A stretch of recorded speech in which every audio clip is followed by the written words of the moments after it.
Halo, kali ini saya akan membaca buku tentang Mantap Pujiwa. Mantap Pujiwa ini adalah buku karya Jerome Pauline Sijabat dan penuh dengan pelajaran-pelajaran tentang hidup. Jadi mulai dari dia kecil sampai dia akhirnya menjadi seorang yang berhasil lah, kurang lebih begitu. Buku ini mau saya bacakan kepada Akila dan Mbak Ajeng dan Ragil, siapapun yang mau baca. Yang gue suka dari format kayak begini itu dia bisa membaca buku tapi dengan pengalaman seakan-akan nonton YouTube, gitulah kurang lebih. Jadi tulisan yang perlu dibaca sama dia ada kelihatan di layar, tapi di samping itu ada suara yang muncul dari suara naratornya, dalam hal ini saya. Saya pikir suara di dalam kepala inilah yang mungkin anak-anak yang zaman sekarang masih kurang dipoles gitu. Yang kalau misalnya anak-anak angkatan saya zaman dulu itu mungkin tidak terlalu sulit memiliki suara di dalam kepala yang ketika kita baca buku itu suara itu yang muncul. Nah, ini anak-anak ini yang belum mungkin perlu uh, membaca buku dalam format seperti ini bisa membantu. So, saya akan membaca buku ini. Kita mulai saja.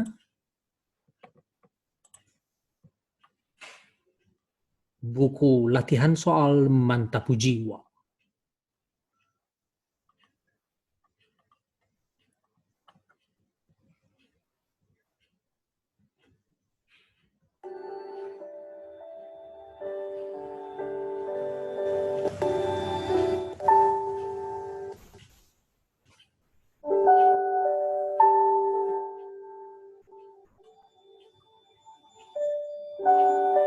Oleh Jerome Pauline Sijabat.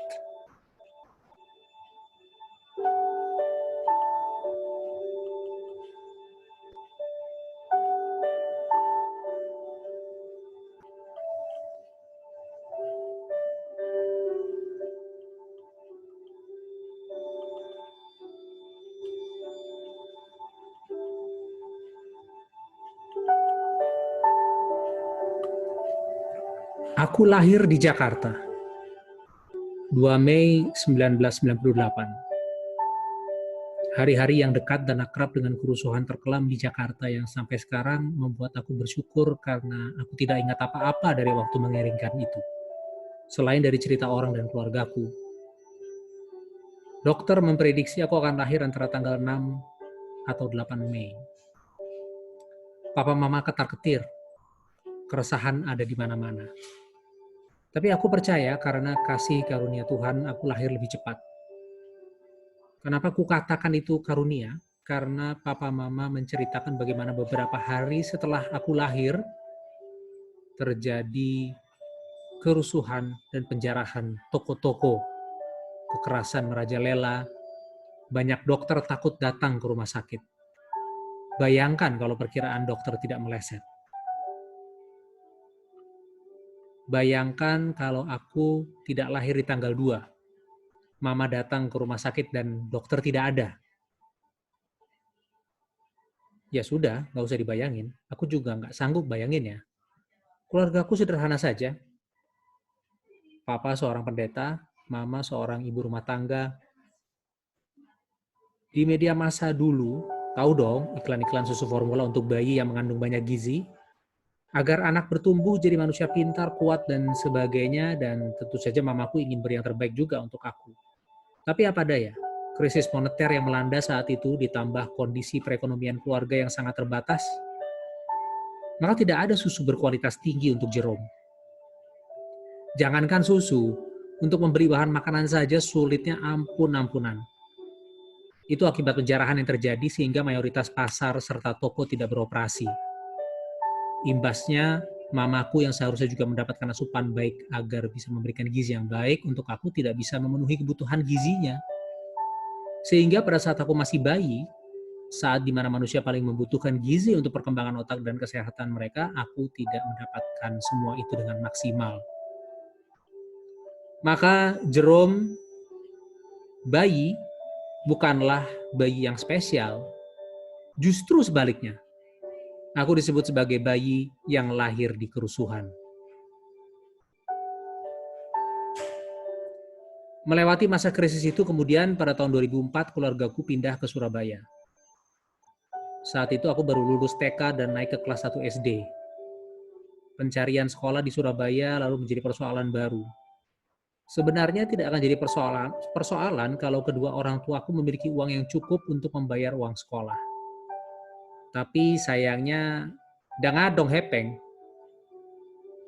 Aku masih ingat, aku, abang, papa, dan mama bareng-bareng keliling dari satu sekolah ke sekolah yang lain buat mendaftar. Tapi hampir semua tidak pas dengan keadaan kami.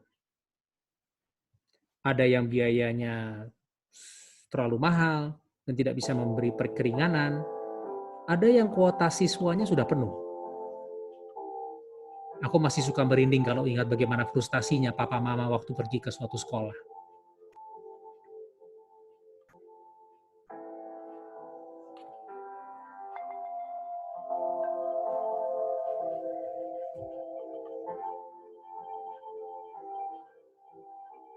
Mereka ngobrol sama kepala sekolah, lalu menerima fakta pahit kedua anaknya tidak bisa sekolah di sana. Tapi papa mama tidak berkecil hati. Mereka selalu percaya rencana Tuhan indah dan Tuhan tidak pernah meninggalkan kita. Setelah mencari ke sana kemari, akhirnya ada satu sekolah berkategori elit dan high class. Karena merupakan sekolah nasional plus yang bisa menyediakan beasiswa untuk aku dan abang, IPH School itu nama sekolahnya. Uang sekolah yang seharusnya jutaan rupiah per bulan kami diberi keringanan, sehingga hanya perlu membayar jauh lebih sedikit daripada yang seharusnya. Mimpi untuk bisa sekolah di luar negeri muncul seketika. Dan karena aku masuk sekolah ini, semua teman sekelasku adalah orang berada di Surabaya. Kalau kalian nonton film Crazy Rich Asian, nah mungkin sebagian besar teman sekelasku bisa dikatakan sebagai Crazy Rich Surabayan. Sempat viral kan predikat tersebut. Tapi memang istilah itu tidak berlebihan kok. Mulai dari alat-alat tulis, sepatu, mobil, rumah, dan lain-lainnya semuanya wow. Bohong kalau aku bilang aku tidak iri. Iri betul guys. Tapi dari semua itu yang paling buat aku iri adalah kenyataan bahwa teman-temanku banyak yang ikut kursus pelajaran tambahan di luar sekolah. Hampir semua temanku ikut les matematika kumon. Karena lihat mereka hampir semuanya begitu, aku juga jadi mau ngeles dong. Dan tentu saja aku mintanya ke mama. Dan mama menjawab begini, "Gak usah ikut les-lesan ya Jer, kamu tahu kita gak punya uang, kamu ngertiin ya. Tapi nanti aku ketinggalan dari teman-temanku dong." Begini aja, kata mama lembut. Teman-temanmu yang les itu, mereka dikasih banyak soal, terus soalnya dibahas. Nah, nanti setiap hari, mama kasih kamu soal dari buku matematika. Kamu kerjain sendiri. Nanti ada pembahasannya. Sama aja kan kayak ngeles. Tapi yang ini gratis, anggap aja mama guru lesnya.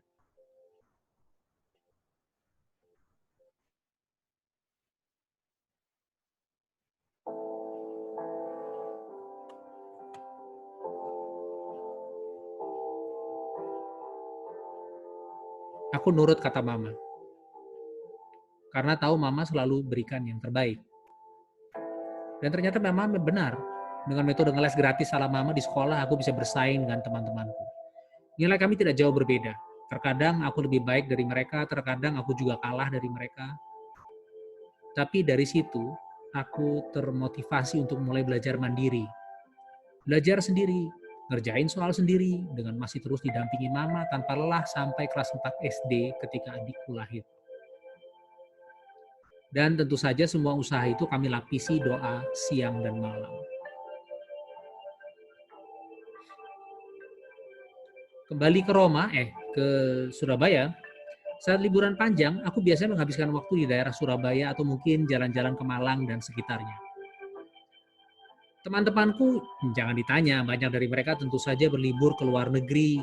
Setiap kali selesai liburan dan bertemu di kelas, mereka pasti menceritakan bagaimana serunya berjalan-jalan ke Amerika, Hong Kong, Jepang, Narnia, Hogwarts, negara angin, negara air, negara api. Tapi ada satu hal yang benar-benar membekas dalam benakku dari cerita mereka, yaitu tentang bagaimana serunya bermain di Disneyland. Sejak mendengar semua cerita itu, aku jadi bermimpi untuk suatu hari bisa pergi ke Disneyland bersama keluargaku. Main-main, lihat parade, dan menikmati suasana taman impian. Duh, pasti seneng banget. Memang mimpiku terkesan cetek atau klise, tapi untuk aku di umur segitu, mimpi itu kelihatan seperti bola yang terlalu besar untuk dipeluk, yang mustahil untuk kutaklukkan. Dan aku berpikir siang malam, di bawah makan, di bawah tidur, di bawah mandi, mimpi itu ku bawa-bawa terus. Nggak mau lepas, nggak mau pergi. Mimpi itu mengusik terus. Sampai tiba-tiba anak kelas 2 SD bernama Jerome ini mendapatkan ide dan mimpi baru, yaitu kuliah di luar negeri. Saat itu kuliah di luar negeri adalah cara paling masuk akal yang bisa kupikirkan supaya bisa dengan bebas kapanpun ke Disneyland. Dan jadilah kemudian langkahku diarahkan oleh satu mimpi, kuliah di luar negeri. Dengan bangganya seperti habis menyingkap penemuan paling berharga di muka bumi, aku ngomong ke papa mama. Pah, mah, setelah lulus SMA, aku mau kuliah di luar negeri. Kukira papa mama akan menanggapinya dengan antusiasme yang sama, tapi papa mama cuma tersenyum. Dan dari senyum itu aku sudah tahu apa yang akan mereka katakan. Kamu kan tahu papa mama nggak punya banyak uang. Untuk bisa biayain kamu kuliah saja sudah sulit, betul mikirinnya, J. Apalagi kuliah di luar negeri. Jadi kalau kamu mau kuliah di luar negeri, jangan minta ke papa mama, tapi minta ke Tuhan ya. Bahuku langsung lemas.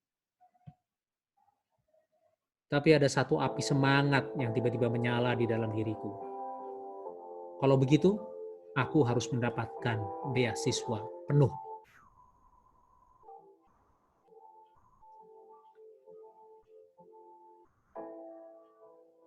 Oke guys, kayaknya di situ aja dulu ya. Sebelum dilanjutkan lagi ceritanya, nanti akan dilanjut dengan sesi baca buku berikutnya.